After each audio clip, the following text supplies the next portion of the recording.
workers. Is there a factor here as well that, oh my God, look at the sinful nature of some of the private activities of this president? I'm just going to withdraw from political concerns? I am sure that characterizes some people, but when you consider what's at stake, there's now this big surge to the left by Democrats, by one of the major political parties. And if it sways, if it gathers influence, our very rights are at stake. The Constitution itself will be undermined. And the freedom of religion and freedom of speech and freedom of the press and all the other freedoms that are given to and guaranteed in the Constitution and the Bill of Rights could be gone in one election. All you need is the wrong judges, and they've already undermined a lot of what the Constitution stands for. But there's so much on the line. Much of it involves our faith and the right to raise our own children as we want. There are major decisions out of the Ninth Circuit out in California that actually said parents have no right to choose what is being taught to their children. Do we not care about that? Do we not care about our own freedom, our right to speak? Surely we can get the attention of people with an argument like that. And it takes so little time to register and vote. I beg people of faith to find out what the issues are and go to the polls and vote. We won't tell you how to vote. You can figure that out, but take the time to do it. This very day, election day in many places. That's right. That's exactly right. I admit, too,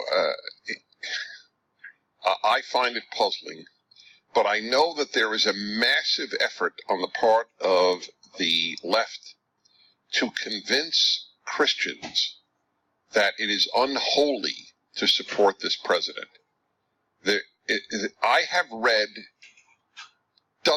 literally dozens of articles in major newspapers by people claiming to be Christian and saying, how, if you are a Christian, can you not be considered a hypocrite by supporting this president?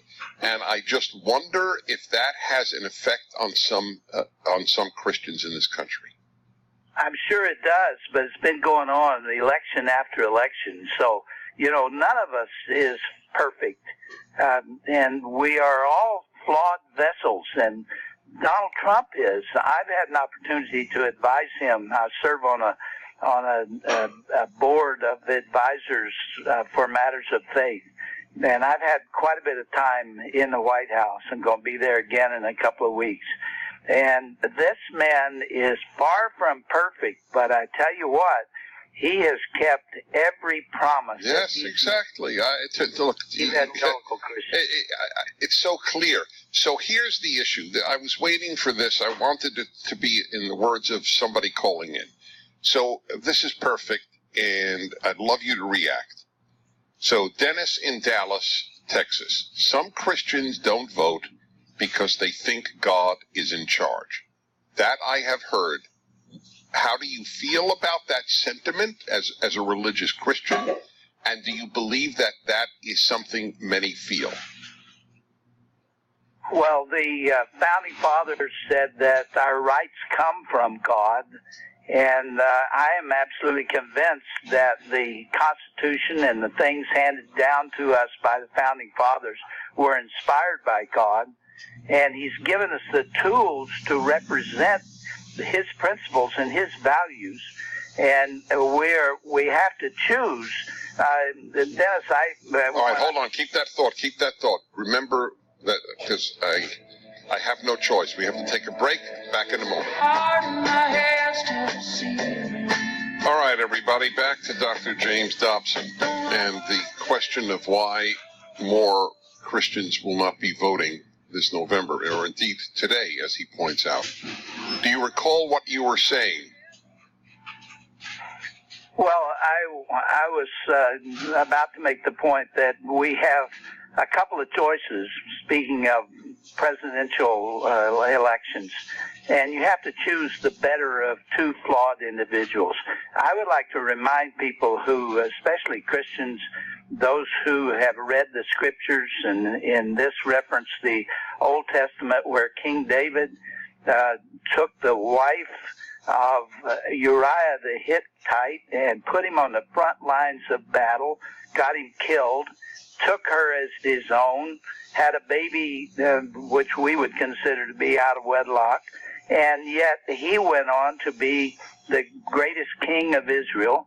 And it is said of him that he had the Lord's heart. The Lord was close to him. There is such thing as repentance.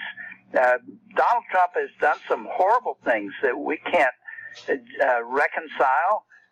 But I do believe that something's going on in his heart. I've seen it up close and personal. I don't know if he's a Christian. Only God knows that. But I believe he's trying to do what's right amidst unbelievable pressure. And I think he deserves to have a little credit for what he has done that's right. Look, all I could say is I hope that every Christian listens to you and others doing the work among Christians that you're doing. If I may say, every one of us is going to have to face our Creator at some point. And I don't know how a Christian, or from my perspective, a Jew, will be able to answer the question, you knew what was happening to your country and you did nothing. I just don't know how they will answer it when they could have done something. Listen, you're doing great work. As I told you, it's an honor to speak to you. And I certainly advise everybody to be in touch with the James Dobson Family Institute. I assume you have a website. Is that correct? That's correct, and we have a radio program on 1,300 stations around the country. People can find it under the name Family Talk. So thank you, Dennis, for having me on. I always love talking to you. It's mutual, my friend. Thank you very much. Thank you very much. It's the greatest experiment in a Judeo-Christian country, the greatest experiment in freedom in human history. If religious Americans can't save it, it won't be saved. I'm Dennis Prager. The Dennis Prager Show.